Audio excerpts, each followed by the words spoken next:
Absolutely. I'm going to choose to believe that would have happened whether he had asked for it or not. So.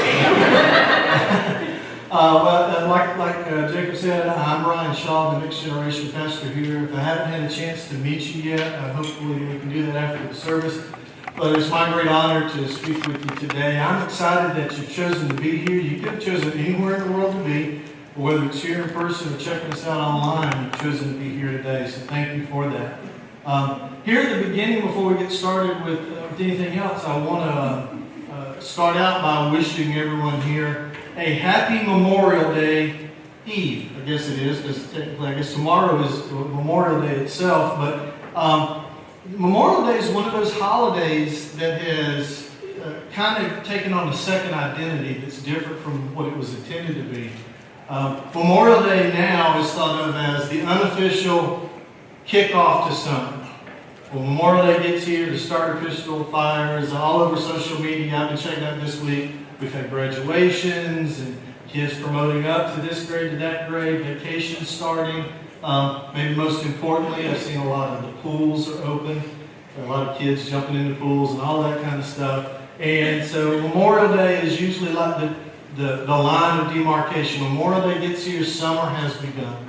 And that's not a bad thing, but that's not what Memorial Day is actually intended for. Memorial Day was founded and created, unlike a lot of holidays that honor people for what they're doing now and who they are now. Memorial Day is meant to honor brave men and women who have given their lives in service to our nation. And so here at the beginning of our service, for family members who may have a loved one who gave their life in service, for this Memorial Day, what it stands for means we wanted to say thank you on their behalf for what they did and acknowledge that. So thank you very much for that. Let's give them a hand. It's not because of planning that today's message fits in really nicely with Memorial Day. God kind of snuckily put that in there, but we are excited that what we're talking about today fits well with Memorial Day because we're talking about giving our all and what it means to give our all for God. And we're going to look at an example from God's Word about that. But when Jacob came to me and asked if I wanted to speak on this particular Sunday, it was several months back, and he, like we just talked about, we have a series starting next week, and we just finished a series last week, and this was always intended to be a standalone, on its own message. So he said, you can pick the topic that you feel led to speak on. And for those of you who don't know what I do around here most of the time on a Sunday morning, the majority of my time is over in DCC Kids, and I work with the children. And I was looking at it and I thought, this would be a fun time for us to do something a little bit different than we normally do. So today, in this service, we are going to learn from the same topic and the same lesson that our elementary kids are learning over in the 252 classroom. So you're going to get the children's lesson today. But I got to lower your expectations. We will not break for a snack. I snuck and brought my own bottle of water. But the flip side of it, you don't have to make a craft either. So, but I'm excited. So I'll give you a little peek behind the curtain. In children's ministry, we do series in here with the adults, but in children's ministry, we have a new series every month. And with each new series, there's a theme for what the series is. There's a memory verse. There is a virtue that we're learning about, like kind of a word, and define that carries through with the whole theme. And then each week of the month, there's a lesson from the Bible that ties into that so it all fits together nice and neat. Now, today, we're going to learn the same thing that our elementary, so that's first through fifth graders are learning. So they're actually finishing their series called Training Camp today. And so they're learning the bottom line is this. We should practice living for God. And since we're learning it like children's ministry, that means you don't have to repeat a lot of things I say. So say this with me. Practice living for God. Very good. I knew you could do it. All right. So of this ties into our virtue for the month that we've been learning over there. And we've been learning about commitment. And the definition we've been using for what fits with our lesson is this. Commitment is making a plan and putting it into practice. So commitment, and now making a plan and putting it into practice. All right, very good, very good. So we're gonna make a plan and put it into practice, and that's what we've been learning over there all month long. Now, this subject, commitment, what's interesting about commitment is commitment does not come naturally. Now, there may be things that we're passionate about that we're drawn to, but commitment, seeing things through, doesn't come naturally to us. Because what will happen is we will do something we like and we're maybe even passionate about it, but then when we run up against something that's hard or difficult or is in direct opposition to us, we'll stop, we'll go back, and we'll take the easier path. And that's really because of this fundamental truth. Easier is easier. And that's the way we're wired. We choose the path of least resistance. Now, in our physical nature, we grow naturally. A child grows to an adult. We grow naturally, right? But spiritually, growth only happens when we engage in intentionality. We have to take steps to grow spiritually. Just like if we go to the gym, as much as we hope to, just looking at the barbells doesn't give us muscles. When we go to our job, just showing up isn't enough for us to become excellent and get promotions and move up through the ladder. We actually have to work and produce to move up. Spiritually, we have to put in some work. We have to be intentional. We have to show commitment. We have to have a plan. We have to put it into practice. Now, this reminds me, I'm going to use a lot of sports analogies today, so forgive me, but this reminds me of when I was younger, boxing was a much bigger sport than it is now. Boxing was the biggest thing. Now it's more like UFC, MMA, and all that. But boxing was king, and the most feared fighter was a guy named Mike Tyson. Y'all remember Mike Tyson? Iron Mike Tyson. When he was in his prime, he was just wrecking dudes in the first round of fights. Like most of the time, these guys were scared. You could tell they got in the ring scared. They were running from him. And still, he was knocking guys out within seconds in many cases. So in one case, the fight was upcoming, and they were in their training period, and somebody was interviewing Mike Tyson, and they said, "Hey, Mike, this guy is big, he's strong, and he says he studied your fight. He's seen what these guys have done, and he has a plan. He's got a different approach. He's got a plan to handle you. What do you have to say about that?" And I'm not going to do an impersonation of Mike Tyson, but what Mike Tyson said basically was this: everybody has a plan until they get punched in the face. Friends, I'm here to tell you, life is great at punching us in the face. We have our plans, then we get punched in the face, we get robbed. And that's when we have to decide, are we committed or are we going to take the easy way out? Now, we've been using that concept of training camp.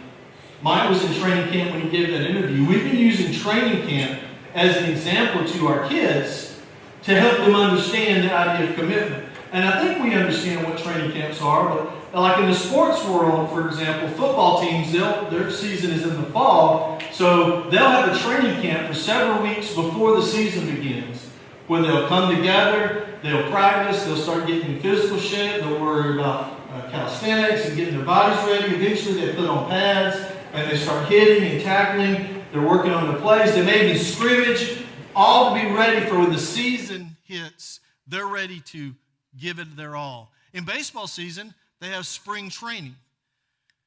In the spring, the first to report are the pitchers and the catchers. And that's because the pitchers have to get their arms ready. And it takes a long time to get the arm ready and conditioned to take on a major league season. And then after they've been there for a while, the position players arrive. They're working, they're getting just in shape, practicing the basic skills. Eventually they start practicing against other teams. They have exhibition games, all to get ready for the 162-game season. Now, training camp isn't just for sports teams. I had kids in high school, 2 of my 3 kids, they were in marching band. They had band camp. They worked for weeks ahead of the season so that they were ready when the season would begin. Cheerleading camp, dance camp. But it's not even just teams. In some cases, it's individuals. My wife has run a couple of marathons, and I was right there with her, cheering her on while she did that. But running for exercise is totally different than running a marathon. And you have to work for months and months and months to condition yourself to be ready to run 26 miles. 26.2, I think it is. And so all of that idea of training camp, we've been using that with the kids, talk about this practice time to get ready for the main event, has been in service of us teaching the memory verse. And so this is the memory verse we've been working with our kids on. It says, training the body has some value, but being godly has value in every way. It promises help for the life you are now living and the life to come. And that's 1 Timothy 4:18. And we see this verse, it reminds us a truth that we all kind of understand, I think. Of course, being in shape and being healthy is a good thing, but being prepared spiritually, being ready for that prepares us for every aspect of our life. And so it's critical that we train for the race of life. Now, we talked about children's ministry. The kids have been learning this memory verse. Let's try to quiz them today. So I want y'all to repeat after me. I'll read a part, you repeat after me. Training the body. No, I think we can do better than that. I need some vigor. Oh, let's get the volume. Shake it out a little bit. Let's get the volume here. You ready? Training the body. So much better. I love it. Has some value. But being godly has value in every way. It promises help for the life you are now living and the life to come. 1 Timothy 4:18 or 4:8. See, Dad, I make mistakes. So, absolutely. All right, so good job, everybody. Give yourselves a round of applause. Terrible jokes go a long way in children's ministry. All right, so that's our memory verse that we've been working from. And so you see why we're worrying about the concept of training camp, so it helps us give a picture that we can all identify with that understands the concept and commitment, having a plan and putting it into practice. So let's look at that. Let's take it out of the theory and let's bring it into the real world. What does that look like for us? Let's dive into what that looks like for us here at DCC. What does commitment look like for our church? What is our plan, and how do we put that into practice? So we have a vision statement here for DCC, and it is this: leading people into a growing relationship with Jesus. Now, your vision statement is the target. That's the prize. That's the goal. That's what we're trying to accomplish. We want to lead people into a growing relationship with Jesus. To do that, we have a mission statement that basically explains what's our method, what's our approach to doing that, how do we accomplish that. And our mission statement is encompassed largely in 3 words. And the mission is reach, serve, and grow. We want to reach people who are far from God. We want to serve the physical and spiritual needs of our community. And we want to grow together through small groups. And I think you would agree all of that looks really good. That's a good vision. That's a good mission statement. We've put it on our walls. It looks good. We've put it on our website. It looks slick and sharp. We even got it on T-shirts. We say it. All of that is good. But here's the key. If all we ever do is put it on a wall, slap it on a website, wear it on a shirt, talk about it, and we never do it, we never put it into practice, our words mean nothing. It's empty and meaningless. And so we have to go from talking about it to living it out. And that takes, what's our key word? Commitment. It does take action. Yes, it does. All right. So this reminds me of one of my favorite sets of movies, Rocky. How many of you know Rocky? Love the Rocky movies. If you don't know Rocky, I bet you even still you know Rocky. Everyone knows the Rocky movies. I love the Rocky movies. I could go on and on. I could take way too much time talking about Rocky. But the reason this reminds me of the Rocky movies is because the same thing happens in every Rocky movie. There's a point where Rocky, who's an underdog, it's the David versus Goliath, it's the underdog story told over and over. But there's a point in every movie when Rocky is facing self-doubt. The world doesn't believe in him, and he doesn't believe in himself. And he admits it, and he's ashamed of it, and he feels weak, and he feels scared, and he's supposed to be a big, tough guy, and he doesn't think he has what it takes, and he can't do it, and he wrestles with that. And then eventually, maybe it's his wife or his trainer, or maybe it's even Apollo, used to be his wife. Someone in his life talks to him, and they basically give him a kick in the pants speech, and Rocky has to internalize, and he has to decide if he's going to be committed, if he's going to see it through, and he decides he's going to give it everything he has, and he's going to put it all in there. And then the best part of a Rocky movie happens. It's the training montage. I love it. It's the training montage. You've seen him train before, but now he's doing it with energy and vigor. He's hitting the bag a little bit harder. He's moving with a little more grace, unlike me. He's really going after it. He's running through the streets of Philadelphia. The people are coming out of the shops. They're cheering him on. He goes all the way downtown and runs up those giant set of stairs outside the public library. Just as an aside, when I was a kid and Rocky ran up those stairs and got to the top and he's jumping up and down and cheering, I thought, dude, you just ran up some stairs. What's the big deal? Now that I'm older, he's a superhero. Have you seen how many stairs that is? That's amazing. But he's at this point, and the music's playing, the theme song, the Rocky music is just amazing. And you're pumped and you're watching it. He runs up the top of these stairs and he's cheering, and all the people are gathering around him, and he's cheering, and yeah. He's ready to go. And then at that point, he still has to go and fight the fight.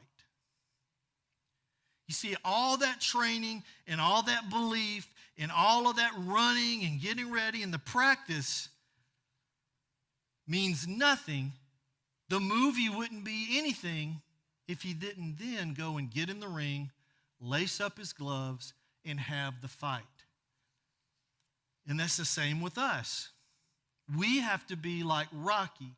We got to train, but eventually the training has to lead to something. And so here's where we have to be. We have to acknowledge this truth. No matter how much we practice, eventually we have to practice what we have practiced. Tongue twister, right? No matter how much we practice, eventually we have to practice what we have practiced. No matter how much we train, eventually we got to do the thing we were training to do. Otherwise, the training was useless. If we're believers, the truth is this: God didn't save us to sit on the sidelines and watch other people play in the game. We got to get up off the sidelines and get on the field of play. Being a believer is a contact sport. And sometimes we're going to get punched in the face. In 1 Timothy, it gives us this: fight the good fight along with all other believers. Take hold of eternal life. You were chosen for it when you openly told others what you believe. Many witnesses heard you.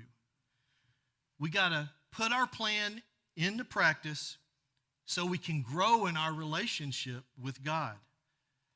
So now what we're going to do is we're going to turn and we're going to look at the story. And then this is the same story that our kids over there are hearing about today. And we're going to see Jesus teaching his followers about someone that he has seen that is following God and giving God everything.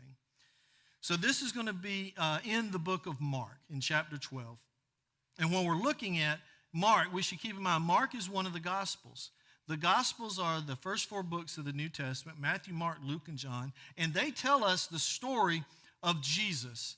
And a large portion of those books is spent on his 3 years of ministry where he went around with his disciples, healing people, performing miracles, and telling everybody about the kingdom of God. And everything that Jesus did and lived, he did and lived for God. He gave everything he had for God, and he taught his followers to do the same. That's what he taught. And so where we are in our story, what we're going to see is Jesus has traveled with his disciples, and he's teaching in the temple in the courtyard. And he's there teaching the followers. And on the outside of the edges, kind of looking in, are the religious leaders of the day. These guys, what's the word I'm looking for? They hated Jesus because Jesus was a threat to their power. Jesus was a threat to the way they had always done things. And Jesus was someone they looked at as an enemy. They were doing everything they can to find a way to trip him up, and undermine him so that people would stop following Jesus and they could get what they deserved, which was all the attention. And Jesus, as he's there teaching, he sees these guys are there as well, and he knew that what they were thinking. He knew their plans. And so Jesus gave a warning to the people he was teaching, and here's what Jesus said. This comes from Mark chapter 12, verse 38. Watch out for the teachers of the law. They like to walk around in long robes. They like to be greeted with respect in the market. They love to have the most important seats in the synagogues. They also love places of honor at dinners. They take over houses of widows. They say long prayers to show off. Jesus could see these guys for who they truly were. These guys loved being a big shot, but they had no interest in actually serving God or serving others. When you run into one of these guys at Food City, they're going to push their cart super slow to make sure everybody takes in the glorious presence that they have provided. Everyone needs to see them. And if you happen to talk to them, you know what they're going to say? Oh, hello. And you're going to say, blah, blah, blah, back. You know what you're never going to hear them say? Hey, how's your mom doing? I've been praying for her. How's things going at work? I know they're not going to ask. They're going to, did you hear? I'm going to be speaking at the such and such. You should come. It'll be really beneficial for you. They're those guys. We all know those guys, right? They're the big shot guys. That's what they lived for. They're chasing glory for themselves. Me, me, me. Are you tired of talking about me? Well, let me talk about me. I'll take over for you for a little while. That's those guys. Instead of chasing the prize of being obedient to God and serving his people, their prize is me, me, me, me, me, me, me. And Jesus knew these guys were out to get him. So he was warning his folks about them. Now, a short time later, Jesus was there, and he had moved over to a part where he was able to see everyone that was coming to drop off their offerings in the offering box. So Jesus could see that. And while he was there, he saw several rich men come and make very big donations of lots of money and drop it off in the offering box. Now, I want to pause here for just a second to say, a lot of times when people talk about this, they use this as a chance to bash people that are wealthy. Jesus isn't saying these wealthy guys were doing something wrong. These guys were wealthy, and they were given a lot of money. And that's what they should have done. They had a lot of money to give, and they were given a lot of money. But what Jesus notes is it's easy for them to give a lot of money because they have a lot of money. But he also saw a little old lady come, a widow, a woman that was, her husband had died, and she's on her own. And he sees her come, and he sees her drop in 2 little copper coins. The only money she has. Now, I looked this up because I wanted to be accurate with this. And the money that she gave in that day, it wouldn't have been enough to pay for a worker's 1 day of wages. It wouldn't have been enough to pay for a half day. It wouldn't have been enough to pay for a quarter of a day. I looked it up, and it would have been enough to pay for 1/32 of a day's wage.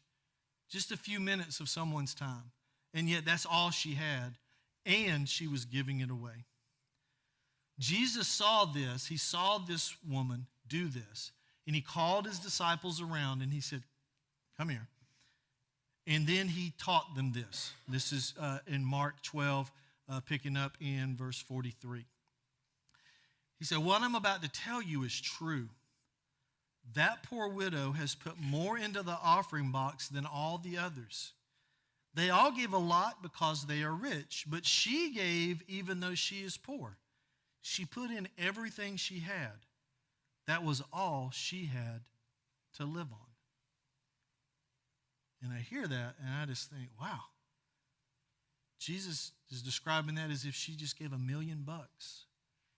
The level of importance he's placing on that. It's like the old saying, one man's trash is another man's treasure. But in this case, one man's pocket change is a little widow's everything. Everything. And that's what she gave. So Jesus knew that the rich man had it to give and probably wouldn't miss it. But the widow had almost nothing to give and gave it all. And we still tell her story today. She didn't have much, but she gave it all. And this goes back to our bottom line because she was putting it into practice. Remember we said practice living for God. We should practice living for God. And this widow was the example that Jesus used. So we have some takeaways for ourselves as we look at this. And the takeaway isn't we should always bring a couple of pennies every Sunday and drop 2 pennies in. That's not the takeaway. Because this isn't about offering money, really. That's not the point of this at all. This is really a heart issue. And this is a what are we willing to do? And are we committed issue? It's important to remember this. Everybody, every one of us, you have something to give. You have something to offer. And usually we don't give all we have because some lie is standing in the way of us giving it. Now it could be, maybe, thought some examples. Maybe you are older and you have served and given through your life and you've reached the point now where you're saying, I've given and it's time for me to sit back and let someone else take over and run the rest of the race. I don't have that much to give anymore. I'm spent. I don't have that. And that is just not true. You have so much to offer. Your experience, your knowledge, your ability to mentor and help other people can be such a blessing. It can make the work better, the others that are around you better. It can make yourself better. You have so much to offer and so much to give. Maybe you're somebody who's dealing with hurts that you've experienced, or maybe even hurts that you've caused. And you're dealing with the belief that God can't use you, God won't use you, no one wants to deal with you because you are damaged or you've caused damage, so you couldn't possibly be useful. That's a lie straight from the devil. The thing that you've gone through, quite frankly, could be the exact thing that someone else is going through, and you can help them by saying, I've been there. Let me walk with you as you go through it to get on the other side. Or it might even be you can see someone that's about to make the mistake and help them head it off at the pass. Because you've been through stuff, you can help people that are going or might be on the verge of going through stuff. You have something to offer. Maybe you're a new believer and you're excited. Or you're a really young believer and you're excited and you think, man, when I get all the training, when I get all the book knowledge, when I can finally pronounce Hezekiah and all the names, and when I really got it all, I'm going to be amazing. But right now, I'm a young believer. I'm a new believer. I don't want to step out there. Hogwash. You're on fire for Jesus. You're practically contagious. People can catch Jesus just by seeing it. It's flying off of you. And if you're new in the faith, and especially new to coming to a church environment, that means you've probably been in a circle of people that wouldn't darken the door of a church. They wouldn't listen to me at all. But you have influence. You have a relationship in their life. You can share Jesus to people and in places that I never can. You have something to offer. I promise you, one of the greatest lies you will ever hear is, you're not good enough, you don't have enough, you can't do anything. It's a lie. You have something to offer. Now, we're going to start wrapping up here in just a minute. So I want to even sharpen the point down to 3 areas here. All of us give, all of us have offering that we give that fits into one of 3 categories. I'm a preacher, so it's got to be the same 3 letters for it to work, right? Time, talent, and treasure. So just going to challenge us a little bit, break our thinking away. When was the last time you gave your time to something that was a sacrifice? We make time for the things that we want to make time for. We say, I'm too busy, I can't do this, I can't do that. But the truth is, we always have time for what we make time for. So do we ever run out of time for Netflix? Do we ever run out of time for vacation?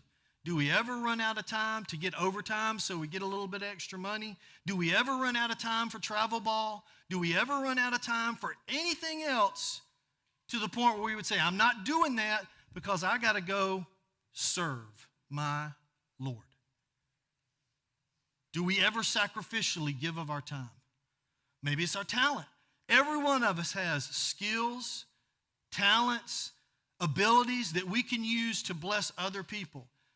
I'm not asking for a show of hands, but just do a self-assessment. Ask yourself this: when was the last time I used my talent for something that wasn't going to be a reward from me or my family? When was the last time I used my talents for others strictly? Here's the reality as we look at treasure.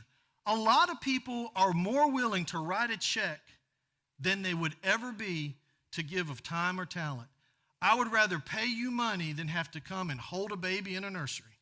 How big does a check need to be, Bryon? Please don't ask me to do that. Or whatever it is. But the truth of the matter is, the heart issue is what we're talking about. The little old lady, it wasn't about the money. It was about the heart. It was about the everything. And so, as we start to wrap this up here, what I want us to look at is, I mentioned today's message related to Memorial Day. People who gave all.